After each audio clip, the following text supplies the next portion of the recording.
The two-time defending champion, nobody has ever defeated him in the long-distance shootout, is set to go right after we take a look at Dale Ellis. There you see Dale firing away. He got off to a terrific start, like you said, Steve, and I thought that would get him going. However, even though he shot well on the second rack, the third and fourth racks were really his downfall. He was only able to drop that one brown ball and one two-point shot in on those two racks, and that could prove to be very costly going up against the defending champion, Larry Bird. You know how Bird is. He feels that when the money's down, no one is better than himself. Watched him. He lined all those balls up to be in the perfect position on that first rack. I'm surprised he didn't do it on all of them. He has 60 seconds, 25 balls. He has to meet 15 points, a slow start.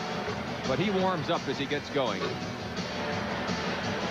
3 points out of the first rack.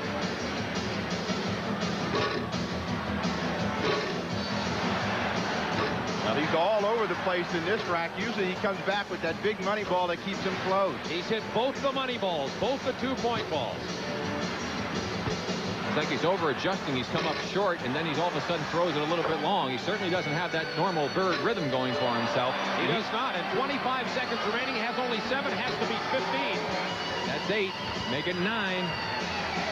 And 10. 11 as we're counting. 13. A huge rack that time for Bird. He's still got to drop one here quickly. 14. This is a tie for the money. Yo! And Larry Bird at the buzzer with the two-point ball. 17-15. Defends the long-distance shootout crowd at Chicago Stadium. Our winner is Larry Bird. Every fan in his section received a McDonald's VR gift card. Good for 3 breakfast on Ice water in his veins. The man is really spectacular. He was all over the place, as Steve pointed out, in the first 3 racks, and when it came down to the money time, this is what the man responded to. He needed to make a couple down the stretch. He needed to make the last 3 to win, and he's down to the last 3. There's 1. Now he's tied, and now he's the winner 3 times in a row. He knew it when he let it go and was headed for that check in the winner's circle. Bird came through with a big shot. All right, we're going to come back and have the trophy presentation and an interview with Larry Bird, who has won all 3 of the long-distance shootout. They're going to handicap this guy next year. We'll be right back to Chicago Stadium. So there you have the final standings of the 1988 long-distance shootout. Larry Bird, the winner, 17-15.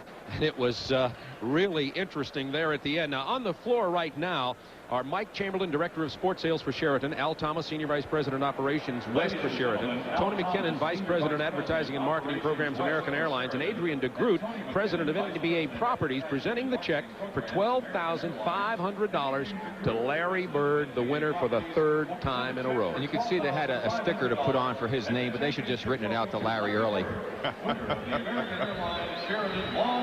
The question is, will he share it with the rest of his teammates? As Michael Jordan did in the Slam Dunk Championship, my prediction is no. They say Larry, while not being what you'd call cheap, watches his money. He's got more than most. Here's the presentation of the trophy. Wonder when they retire it, how many will win. Who will be the next great outside shooter? And speaking of that, I'd be interested to hear what both of you have. And aren't there more three-point shooters coming along now because of high school and college 3 points?